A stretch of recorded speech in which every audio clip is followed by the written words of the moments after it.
So Iman is important and Amal Salih together with it.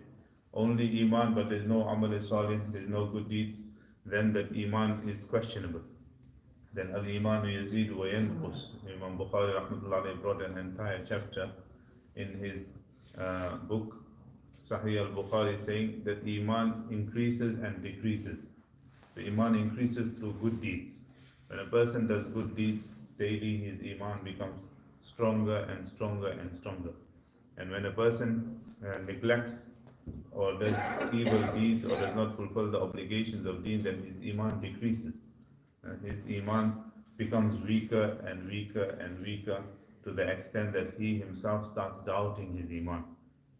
Because he doesn't see that the assistance of Allah is coming through Salah. He doesn't see that the assistance of Allah, the blessing is coming through Quran. The blessing is coming through the good deeds that he's doing. Because he's not doing them anyway. And then when he falls into difficulty, then his Iman becomes doubtful to himself, which Allah Ta'ala save us. وَعَمِلَ الصَّالِحَةِ. So you have to bring Iman also, you have to do good deeds as well. On the other hand, someone does good deeds, but he doesn't have Iman. He's doing a lot of charity, helping a lot of people. It's like people say, oh, she was such a good woman, Mother Teresa was such a good woman. Some people say, she was such a good queen, she helped so many people. And some will say he was such a good man, he was so charitable, but he didn't have Iman. So the prerequisite of your amal being accepted wasn't there.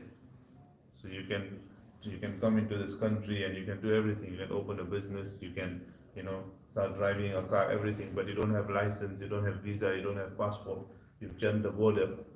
So they'll tell you, no way, you have to go back to your country, do everything there, you can't do anything here. But he's like, no, I've opened such a good business, I'm helping so many people, I've got so many stuff. He said, no, but you don't have the prerequisite of being here.